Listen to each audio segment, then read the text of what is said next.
Assalamualaikum warahmatullahi wabarakatuh. Alhamdulillahi rabbil alamin. Nahmaduhu wa nasta'inuhu wa nastaghfiruhu wa nastahdihi wa natubu ilaih. Wa na'udzu billahi min syururi anfusina wa min sayyiati a'malina. May yahdihillahu fala mudilla lahu wa may yudlil fala hadiya lahu. Asyhadu an la ilaha illallah wahdahu la syarika lahu wa asyhadu anna Muhammadan 'abduhu wa rasuluh. Allahumma salli wa sallim ala sayyidil mursalin wa ala alihi wa ashabihi ajma'in. Amma ba'd. Rabbi shrah li sadri wa yassir li amri wa hlul 'uqdatam min lisani yafqahu qawli. Subhanaka la ilma lana illa ma 'allamtana innaka antal alimul hakim. Alhamdulillah, segala puji bagi Allah. Salawat dan salam kita sampaikan kepada tauladan kita, Nabi Agung, Nabi besar Muhammad sallallahu alaihi wasallam, beserta keluarga, para sahabat, para pengikut hingga akhir zaman. Mudah-mudahan nanti di akhirat kelak kita akan mendapatkan syafaat beliau. Amin ya rabbal alamin. Jamaah yang dimuliakan Allah, di pertemuan yang lalu kita sudah sampaikan bahwa di antara ciri akidah Ahlus Sunnati wal Jamaah adalah dia berakidah Asy'ari Maturidi, kemudian bermazhab di antara yang 4, dan dia bertasawuf yang sesuai dengan Quran dan Sunnah Nabi Muhammad sallallahu alaihi wasallam. Akidah Asy'ari Maturidi ini di antara tanda atau materi pembahasannya adalah berkaitan dengan sifat Allah Subhanahu wa taala. Allah Subhanahu wa taala tentu sebagai seorang hamba kita berusaha untuk sampai kepada ma'rifatuhu atau ma'rifatullah. Ma'rifah itu artinya adalah kita mengenal Allah Subhanahu wa taala. Mengenal Allah ini kita diberikan jalannya, ya. Diberikan jalur oleh para ulama kita. Di antaranya adalah yang mana tema kita pada malam ini berkaitan dengan sifat-sifat Allah Subhanahu wa taala yang kita kenal dengan istilah sifat 20. Sifat 20 ini sesungguhnya bukan sifat yang membatasi sifat kesempurnaan Allah, ya. Ini dulu yang perlu kita pahami. Karena tentu Allah Subhanahu wa taala tidak terbatas kesempurnaan dan kemuliaannya. Makanya dalam kitab Syarh Ummul Barahin, Imam As-Sanusi rahimahullah menjelaskan, "Famimma yajibu li Maulana jalla wa az ishruna sifah." Dan sesuatu yang wajib, ya, kita ketahui adalah sifat 20 bagi Allah. Tapi beliau menggunakan istilah, ya, min, yang berarti adalah tabi'idiyah, sebagian saja, yang bermakna la tanhasir fi hadhil 20. Artinya sifat Allah yang mulia itu tidak terbatas hanya 20. Kenapa para ulama kemudian merumuskan konsep sifat 20 ini? Nah, jadi itu pertanyaan yang mungkin juga menjadi unek-unek, ya, pertanyaan dari kita yang selama ini belajar sifat 20. Pertama tadi, sifat 20 ini adalah agar kita mudah sampai kepada ma'rifatullah, mengenal Allah. Yang kedua, Bapak Ibu, sifat 20 ini sesungguhnya adalah respon terhadap pemahaman-pemahaman, keyakinan-keyakinan yang menyimpang. Baik pemahaman itu bersumber dari luar Islam ataupun pemahaman itu yang muncul dari internal umat Islam, tapi banyak kekeliruan dan kesalahan.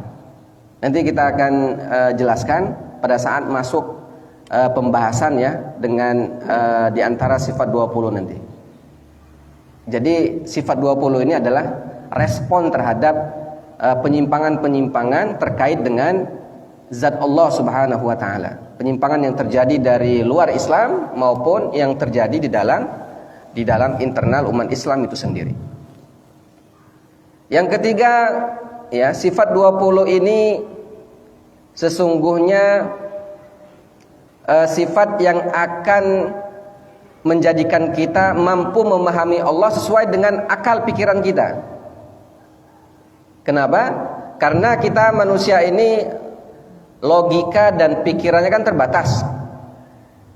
Kalau kita ingin memahami sifat Allah secara keseluruhan, maka tak akan mampu otak kita, ya tak akan mampu pikiran kita sampai kepada itu.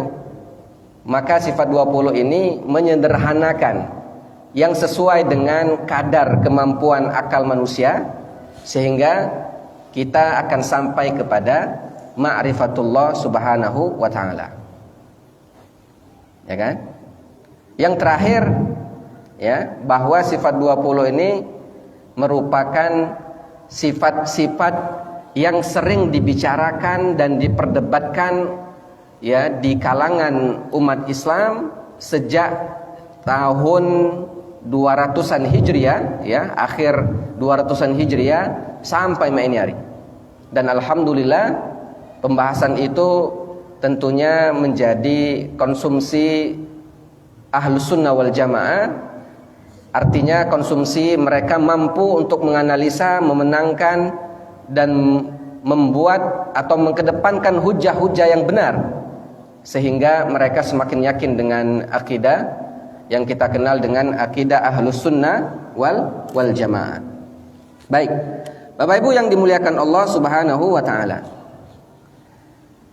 Jadi sifat 20, ya, sekali lagi tidak membatasi sifat Allah yang maha sempurna dan maha mulia, karena tak terbatas kemuliaan Allah dan kesempurnaannya. Tapi sifat 20 ini secara ringkasnya, secara sederhananya, ini untuk memudahkan kita agar lebih kenal dengan Allah Subhanahu wa taala, dan tadi sebagai respon terhadap penyimpangan-penyimpangan yang terjadi. Baik.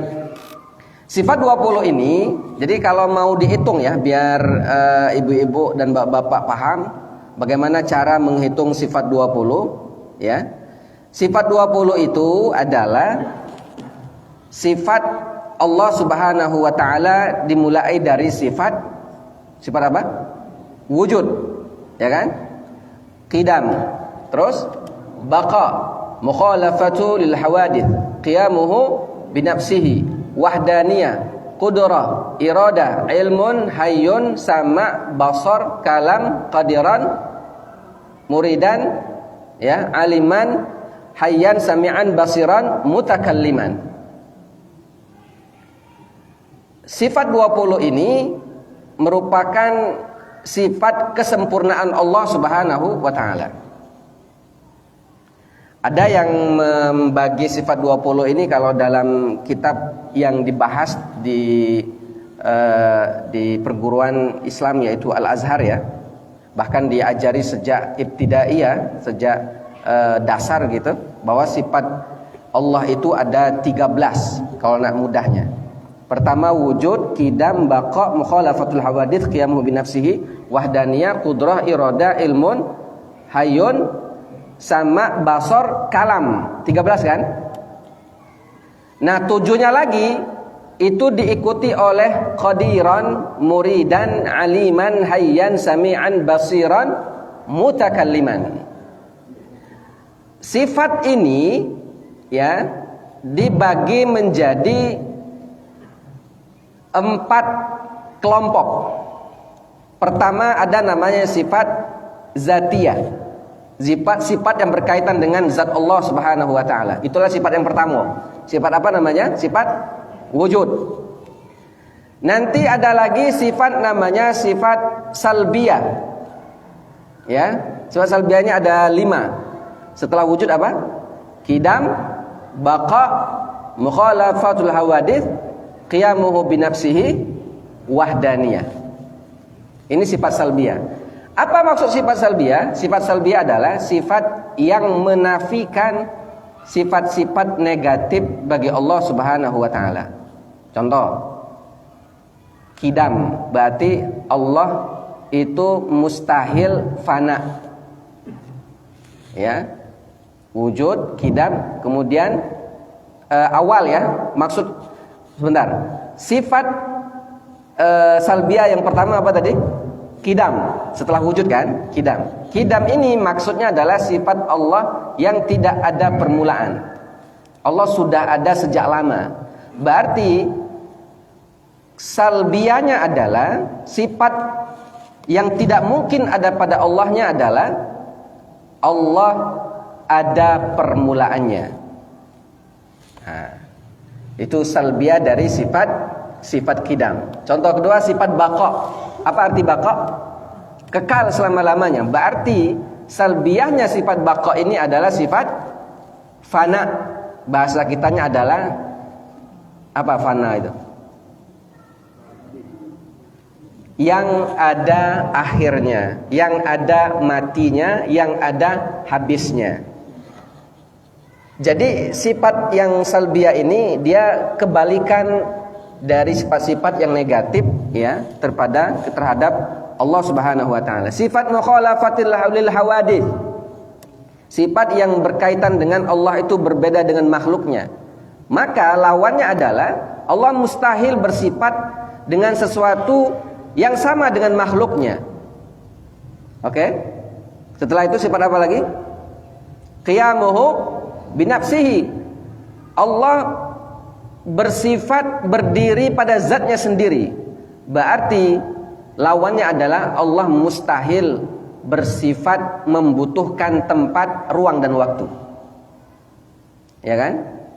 Kemudian sifat yang terakhir, yang kelima, sifat salbiahnya apa? Wahdaniyah. Allah bersifat esa, tunggal. Maka lawannya adalah Allah tidak mungkin bersifat lebih daripada satu, dua, tiga dan seterusnya. Itu mustahil bagi Allah. Tidak mungkin ada yang serupa dengannya, tidak mungkin ada yang sama dengannya.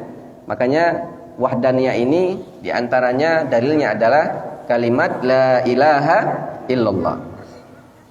Nah, sedangkan yang tujuh berikutnya ini adalah sifat ma'ani dan ma'nawiyah. Nah, jadi ada zatiyah, ada salbiyah, ada ma'ani, ada ma'nawiyah. Ada 4 jenis sifat Allah Subhanahu wa taala. Yang ma'ani ma'nawiyah dari mulai qudrah, irada, ilmun, hayyan, sama', basar, kalam. Nanti qadiran, muridan, aliman, hayyan, sami'an, basiran, mutakalliman. Hafal ya insyaallah. Apa ketawa itu? Lupa ya. Ya. Harusnya catat ya. Nah, oh ini sifatnya. Ya, kalau kami dulu belajar sifat 20 ini ada nadanya, nada. Jadi dengan nada itu lebih mudah ngingatnya ya. Kalau tidak pakai nada kadang lupa. Cak mana nadanya entah kalau Bapak Ibu ya. Kalau kami di antara kami yang diajarkan itu wujud, qidam, baqa, mukhalafatuhu lil hawadithi, qiyamuhu bi nafsihi wahdaniyah, qudra, irada, ilmun, hayyun, sama', basar, kalam, qadiran, muridan, aliman, hayyan, sami'an, basiran, mutakalliman. 20. Hafal Ibu-ibu?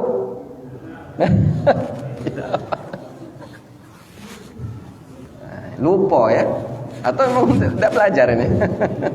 Belajar ya, tapi lupa. Nah, ini harus diulang lagi nih pelajarannya. Ya, karena sifat 20 ini tadi akan mengantarkan kita kepada ma'rifatullah, ya, mengenal Allah Subhanahu wa taala.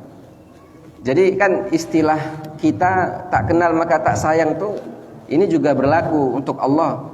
Bagaimana kita mengaku bahwa kita sayang kepada Allah tapi kita tidak kenal, ya kan? Maka di antara caranya biar kita bisa mengenal Allah itu melalui sifat 20.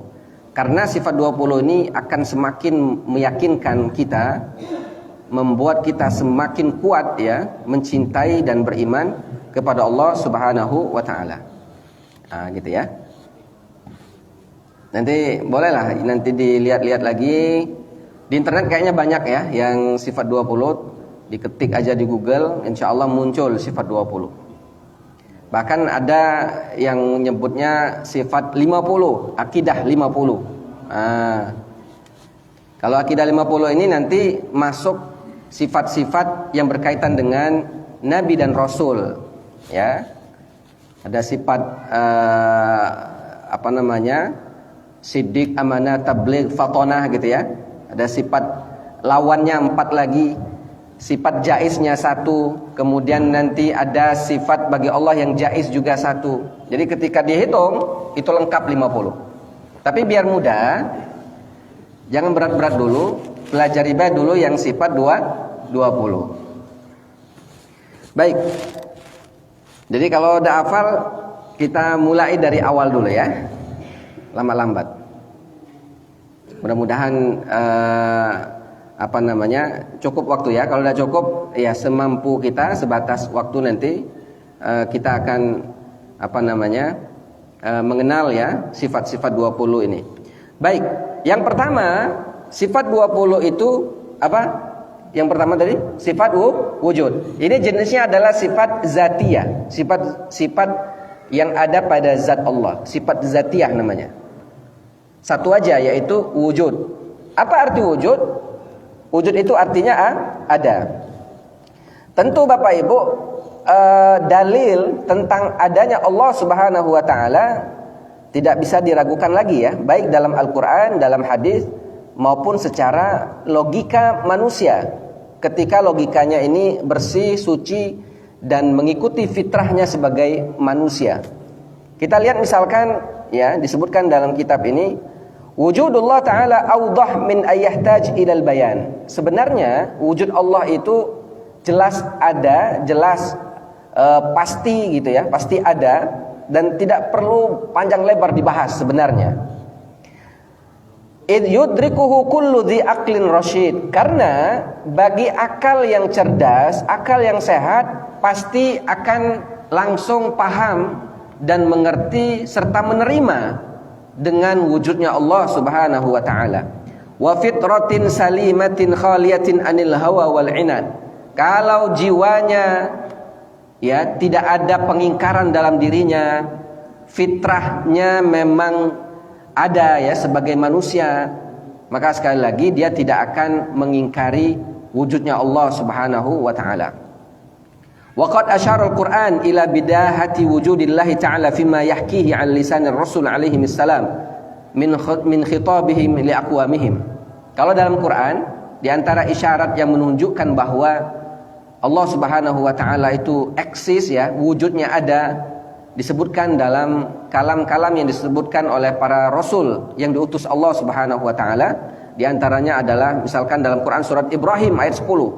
Allah taala berfirman, "Afillahi syakkun fatiris samawati wal ard." Apakah pada Allah kalian ragu yang telah menciptakan langit dan bumi? Jadi di antara bukti ya bahwa Allah itu ada dengan kita memperhatikan alam semesta, itu sudah bukti konkret bahwa Allah itu ada. Ya. Jadi dalilnya diantaranya ya, kalau dalam Quran udah banyak, dan dalil secara logikanya adalah alam semesta ini ya kan merupakan tanda bukti bahwa Allah itu ada.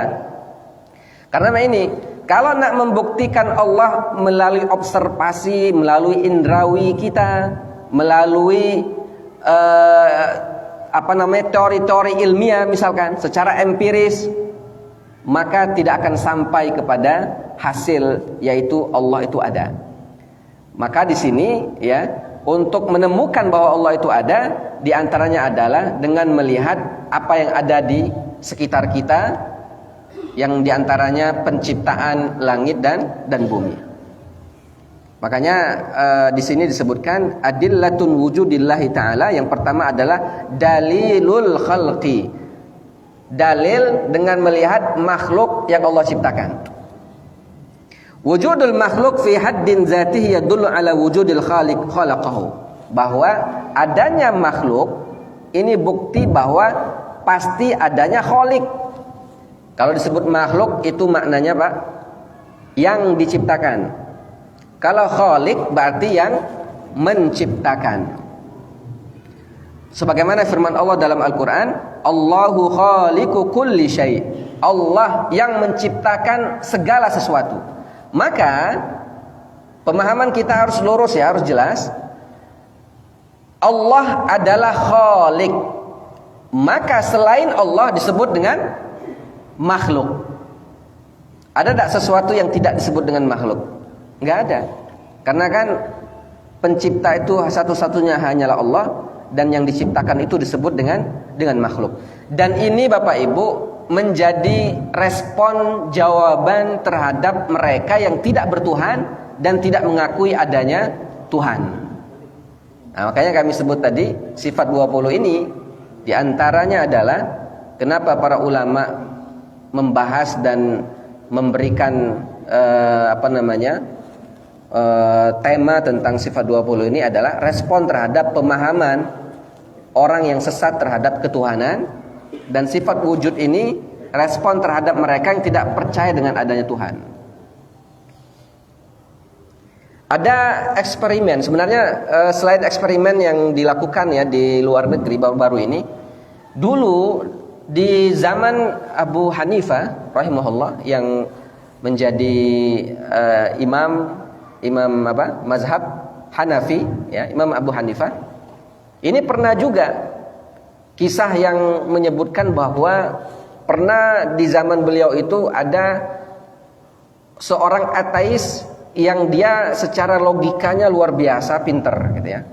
Pada zaman itu banyak ulama yang kalah debat dengan sang ateis dengan logika dia ya, bahwa dia meyakinkan kepada masyarakat, kepada umat pada saat itu bahwa Tuhan itu tidak ada. Dan bahkan dia mampu mengalahkan para ulama saat itu.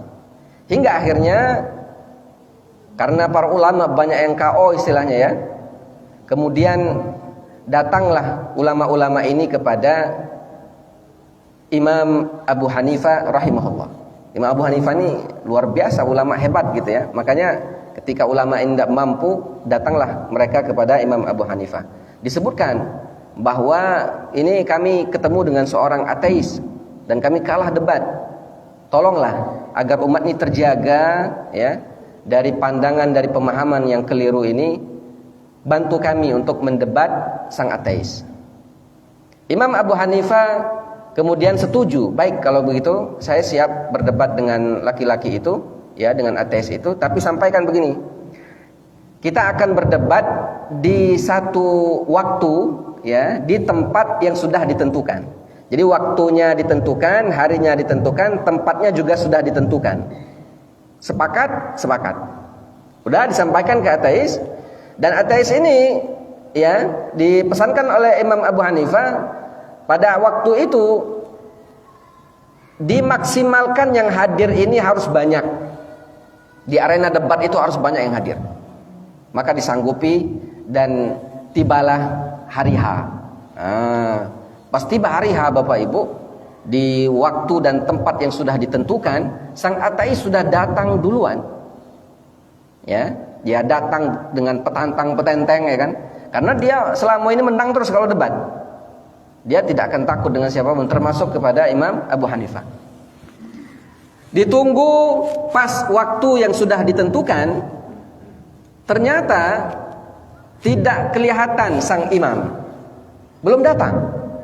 Nah ini sang ateis sudah mulai senyum-senyum ya. Nah ini caknya lah ketakutan barangkali. Uji dia tadi kan, pikiran dia. Ditunggu 30 menit tidak kelihatan ya. Sampai 1 jam sang imam masih tak terlihat batang hidungnya. Mulailah karena sejam ya, sang ateis ini langsung berkoar-koar di tengah khalayak ramai saat itu. Lihat perhatikan wahai khalayak, wahai masyarakat, imam kalian. Ini janjinya sejam yang lalu sampai menyari, sampai waktu sekarang tidak datang-datang. Takut imam kalian. Udah tahu dia bakal kalah debat dengan aku. Uji sang ateis kan. Udah tidak akan mampu dia membuktikan bahwa Tuhan itu ada. Masyarakat yang ada di situ udah gelisah nih, nyelani aja ya kan.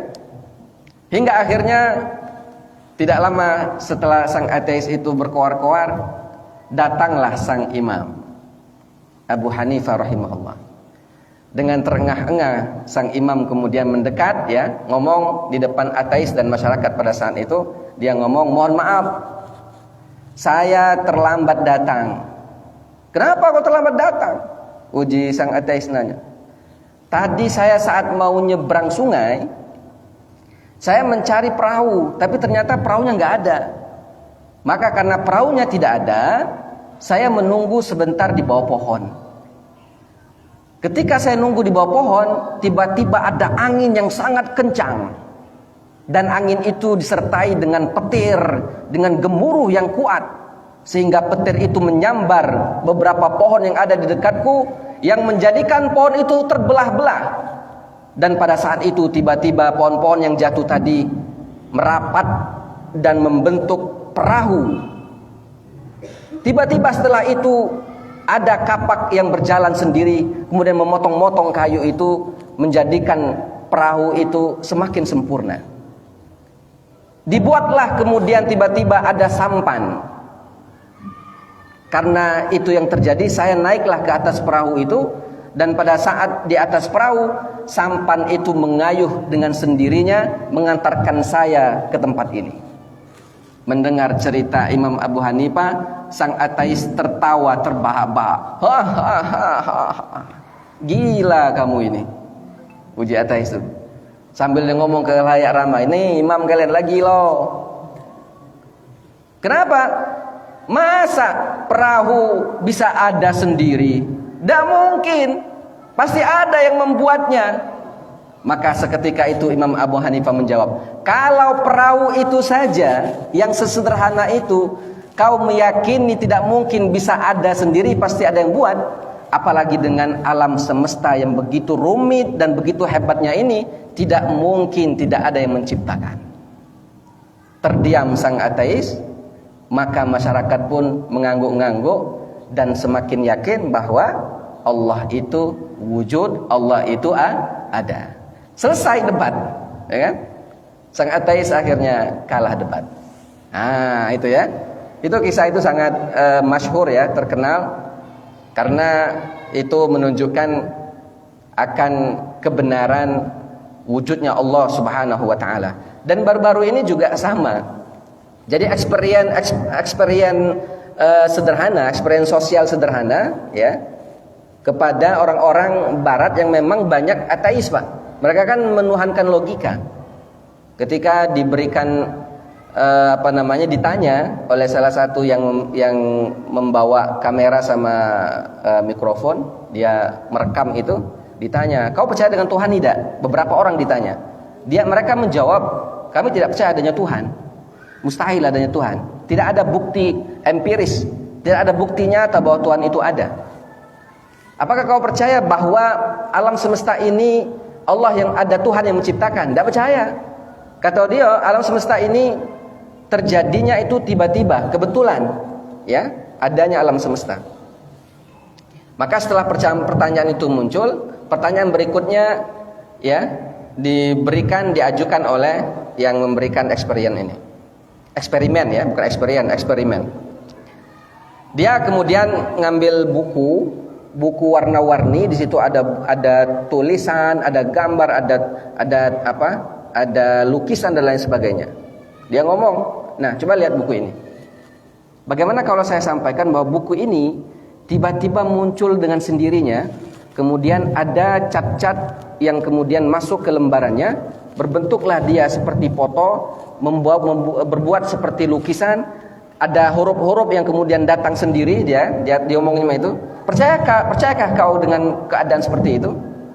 Ngomong dia, tidak mungkin lah, ini pasti ada yang buat nih, pasti ada yang cetak, pasti ada yang ngetik, ya kan? Orang ateis itu ngomong begitu. Kalau yang me ini baik, kalau bahasa kitanya, yang me ini baik, kau yakin tidak mungkin nado dewek, apalagi alam semesta ini, termasuk dirimu sendiri, dengan berbagai sel yang ada di dirimu, DNA, dengan begitu rumitnya, ya, dirimu, penciptaan dirimu ini, tentu tidak mungkin kau ada dengan sendirinya, pasti ada yang mengaturnya, pasti ada yang menciptakannya. Itulah Tuhan, Allah Subhanahu wa taala. Jadi secara empiris ya, secara dalil nakli, secara dalil akli, secara logika memang tidak bisa terbantahkan bahwa Allah Subhanahu wa taala itu ada, wujudnya ada, ya. Baik. Ini sifat pertama.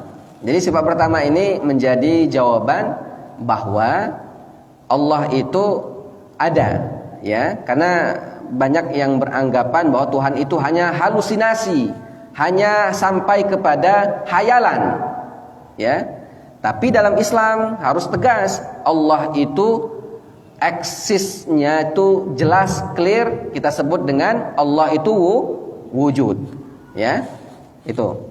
Kemudian dalil al-inayah awin nizam al-kauni. Kalau kita lihat dalil tanda bukti bahwa Allah itu ada adalah dengan keteraturan alam semesta. Ada siang, malam, ya, matahari terbenam, matahari terbit. Begitu teraturnya luar biasa.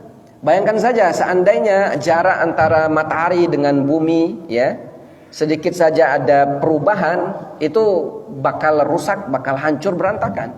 Tapi subhanallah begitu teraturnya, begitu indahnya. Ini menunjukkan bahwa pasti ada yang mengatur. Tidak lain tidak bukan, yang mengaturnya adalah Allah Subhanahu wa taala. Baik.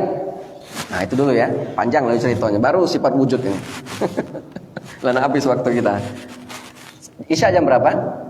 7:19 ya? 15 atau 15?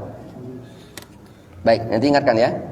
Yang kedua, langsung saja masuk sifat 2. Sifat yang kedua setelah sifat wujud, ada sifat salbiyah, yaitu sifat qidam. Wujud, qidam.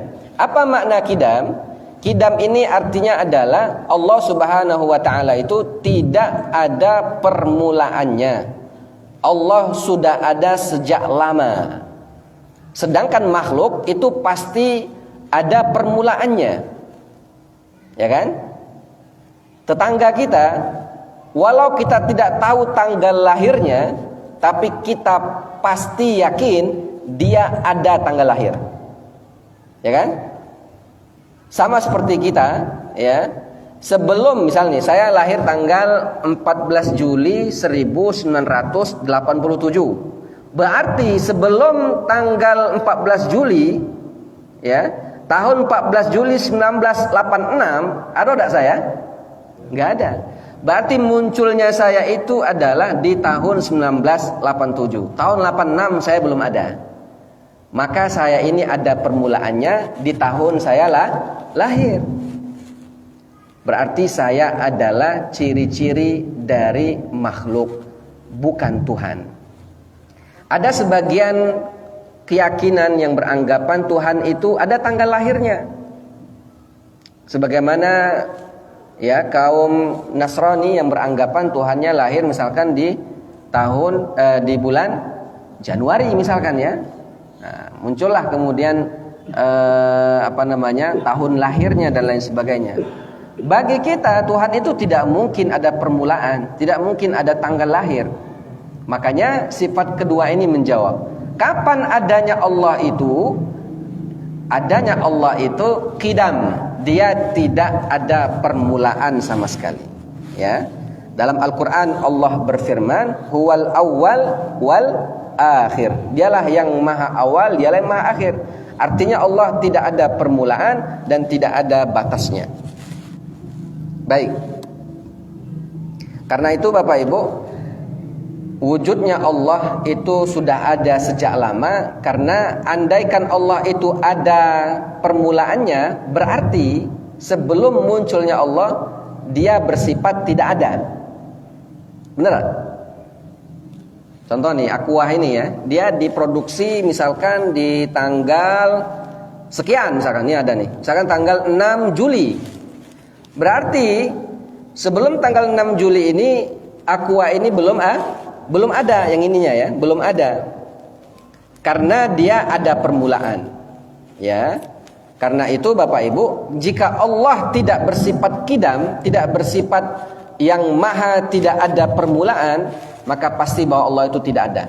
Jadi kalau Allah tidak ada gimana? Siapa Tuhan sebelum Allah itu ada? Kan mustahil. Karenanya sifat kedua ini wajib ada bagi Allah, yaitu sifat qidam. Allah tidak ada permulaan. Tapi selain Allah itu pasti ada permulaan. Kalau manusia jelas ya, manusia ini ada permulaan. Bapak Ibu, tanggal lahir itu merupakan permulaan Bapak Ibu hadir di muka bumi. Kalau mau dirunut lebih panjang lagi, awal mula manusia ya siapa? Nabi Adam alaihissalam. Gitu. Kecuali kalau ada yang beranggapan bahwa dia bukan keturunan Adam, tapi keturunan Mo alias kera ada. Nah, ini ada juga yang beranggapan itu. Baik, jadi sifat qidam. Nah, singkatnya dulu ya. Kemudian Bapak Ibu, sifat berikutnya menjawab pertanyaan. Kalau tadi bahwa Allah itu ada atau tidak, jawabnya Allah itu wujud, ada. Kapan adanya Allah? Jawabnya qidam, bahwa Allah itu tidak ada permulaan. Oke, pertanyaan ketiga, kalau Allah itu tidak ada permulaan, terus kapan berakhirnya Allah? Maka jawabnya sifat ketiga. Apa jawabnya? Al-baqa. Allah itu kekal selama-lamanya, tidak ada habisnya, tidak ada batasnya, tidak ada matinya. Itulah baqa. Pemahaman dari orang lain ya, dengan akidah yang lain mungkin ada Tuhannya batas hidupnya, ya kan? Ada matinya, gitu ya. Kalau kita sebagai umat Islam tentu tidak ada istilah bahwa Tuhan itu mati. Makanya di sini disebut baqaullahu taala. Baqa itu maknanya adalah annahu subhanahu la intihaa li wujudihi, bahwa Allah tidak ada batas wujudnya. Wa annahu la yalhiquhu adam, Allah tidak mungkin didahului dengan sesuatu yang tidak ada. Au mautun, atau kematian. Fil mustaqbal ila ma nihayatalah, sampai ya seterusnya Allah itu tidak ada batasnya, tidak ada selesainya, artinya tidak ada matinya. Sedangkan makhluk pasti ada batasnya. Kalau kita ya tidak jelas ya. Kalau kita ini paling banter kata Nabi antara 50-60 tahun, ya kan? Setelahnya lenyap ya dari muka bumi ini, alias mati. Tinggal nunggu waktu baik kita bakal diumumkan di Masjid Al-Hikam Al-Hakim ini, inna lillahi wa inna ilaihi raji'un. Setelah kalimat itu terucap, maka selesailah kita di dunia ini. Batas kita sampai di situ di dunia. Tapi di alam barzakh, itu sibuk gitu, ya kan? Di dunia selesai. Begitu. Artinya kita tidak bersifat baqa, ya. Tapi kita bersifat fana, ya, ada batas, ada matinya. Termasuk makhluk-makhluk yang lain, bahkan alam semesta ini pun ada batasnya, ada waktunya dia akan lenyap, dia akan hancur. Idza zulzilatil ardu zilzalaha wa akhrajatil ardu athqalaha, ya. Jadi akan diguncangkan bumi ini, alam semesta akan dihancurkan, menunjukkan bahwa alam semesta ini ada batasnya, ada matinya. Yang satu-satunya kekal selama-lamanya itu hanyalah Allah Subhanahu wa taala, sebagaimana firman Allah dalam Al-Qur'an surat Ar-Rahman, ya, surat Al-Qasas. Surat Ar-Rahman ayat 26 dan 27, kullu man 'alaiha fan wa yabqa wajhu rabbika dzul jalali wal ikram.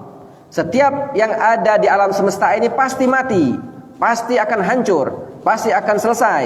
Yang kekal selama-lamanya itu hanyalah Tuhanmu yang maha mulia. Jadi gitu ya. Jawaban dari sifat ketiga, bahwa Allah itu tidak ada batasnya. Kemudian yang ketiga, wujud, qidam, baqa, yang keempat ya. Kalau Allah itu kekal selama-lamanya, terus apakah Tuhan itu sama dengan makhluk? Maka jawabannya mukhalafatu lil hawadith. Allah itu berbeda dengan makhluknya. Allah berbeda dengan sesuatu yang baru. Nah, kalau yang ini, sifat keempat ini menjadi respon terhadap kekeliruan mereka yang memahami zat Allah di internal umat Islam sendiri. Kalau yang 1, 2, 3 ini lebih kepada yang di luar Islam.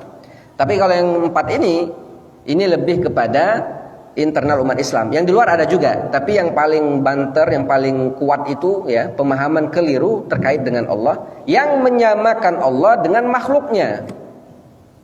Di pertemuan yang lalu pernah kami singgung ya terkait dengan beberapa kelompok umat Islam yang menyamakan Allah dengan makhluk. Seperti mereka beranggapan bahwa Allah itu membutuhkan ruang dan waktu, membutuhkan tempat untuk tinggal. Ada tempat alamatnya Tuhan. Sehingga mereka menyamakan Allah dengan makhluk yang juga membutuhkan tempat. Sama macam kita butuh rumah, butuh ruangan, butuh waktu gitu ya. Tempatnya juga nak nyaman kita, ada AC kalau baca, ada kipas angin minimal, tenang kita baca tidur, baca duduk dan seterusnya. Nah, bagi kita Ahlus Sunnah wal Jamaah ini tegas menjawab bahwa Allah itu mukhalafatu lil hawadis. Allah berbeda dengan makhluknya, tak butuh tempat, tak butuh waktu, tak butuh ruang. Kalau sudah kalimat butuh, itu adalah sifat buat makhluk. Allah itu tidak butuh apapun. Makanya di surat Al-Ikhlas ayat kedua tegas Allah mengatakan qul huwallahu ahad Allahus samad. Justru yang segala sesuatu itu yang butuh kepada Allah. Allah tidak butuh terhadap segala sesuatu. Dan jangan heran ada di internal umat Islam yang beranggapan bahwa Tuhan itu mereka samakan persis seperti makhluk laki-laki yang tidak berjenggot ya, yang tidak berambut putih, muda, berumur masih muda dan tingginya kurang lebih 30 meter. Ada yang sampai pada memahami zat Allah seperti itu. Ya, nauzubillahi min dzalik. Makanya kita Ahlus Sunnah wal Jamaah ini dengan konsep sifat 20 ini tegas mengatakan dengan sifat yang keempat ini Allah itu mukhalafatu lil hawadis. Allah tidak serupa dengan makhluknya. Termasuk saat memahami ayat-ayat mutasyabihat. Ayat-ayat yang dimaknai seperti organ tubuh, tangan ya, bersemayam di arsy misalkan. Kemudian mata. Itu dalam Ahlus Sunnah wal Jamaah mereka menggunakan dua pendekatan. Pendekatan pertama adalah pendekatan tafwid. Tafwid itu artinya memahaminya sesuai dengan konteks ayat dan tidak dalam catatannya dan tidak menyamakan Allah dengan makhluknya. Misal kalimat istiwa ya, Ar-Rahmanu 'alal arsy istawa. Allah yang Maha Rahman beristiwa di atas arsy. Istiwa di sini kalau menggunakan metode pertama sesuai dengan Ahlus Sunnah wal Jamaah, dia tidak akan sampai pada memahami istiwa di sini bersemayam. Apalagi kalau sampai duduk, apalagi kalau sampai bertempat. Tidak kemudian lisan mereka sampai memahami istiwa itu dengan makna-makna yang akan menjerumuskan manusia akhirnya memahami Allah sama seperti makhluk wal iyazubillah. Tapi mereka memahami istiwa ya istiwa, udah. Bagaimana caranya? Hanya Allah Subhanahu wa taala yang tahu. Mereka memaknai istiwa itu dengan kalimat istiwa itulah. Setelahnya dia serahkan kepada Allah. Nah, konsep kedua yang digunakan Ahlussunnah adalah mentakwil ayat itu. Kenapa? Karena ada sebagian dari kaum muslimin yang memahami istiwa ini duduk bersemayam. Kalau sudah duduk jelas Pak, dia menyentuh tempat duduknya, membutuhkan ruang dan waktu, ya kan? Berarti arsy itu berada di bawahnya. Dan ini jelas ini sama seperti menyamakan dengan makhluk ya, dengan manusia, dengan ciptaannya. Dan ini mustahil. Maka agar tidak salah dalam memahami istiwa tadi, maka kemudian ditakwil, dimaknai dengan yang sesuai dengan kesempurnaan Allah. Apa itu? Di antaranya adalah istiwa bermakna qahhara atau istaula, menguasai. Jadi istiwa itu maknanya adalah menguasai arsy. Tidak kemudian memahami seperti duduk atau bersemayam yang akhirnya menjerumuskan pada pemahaman yang salah. Nah itu sedikitnya ya. Nah, Karena habis waktu kita. Baik, mungkin itu dulu untuk sementara. Karena waktu yang udah Isya kayaknya. Belum. Baik, ada yang ingin ditanyakan? Mungkin di kesempatan lain kita lanjutkan ya. Di antara itu hal yang penting nanti insya Allah di waktu yang akan datang kita lebih bahas.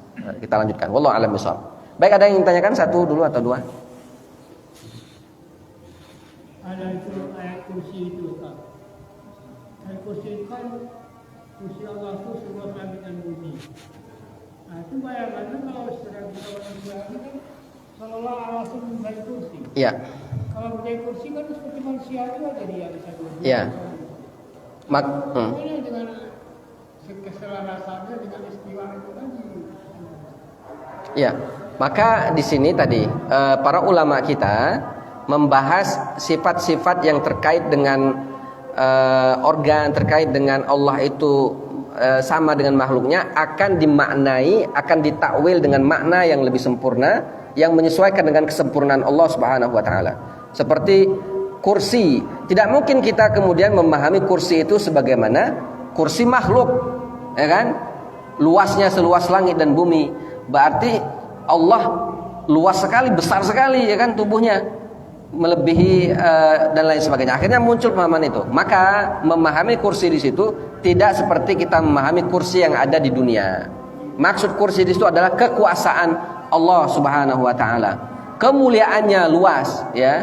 Kuasanya, keagungannya dan lain sebagainya, sehingga dia dimaknai tidak sebagaimana kita memahami yang ada di sekitar kita.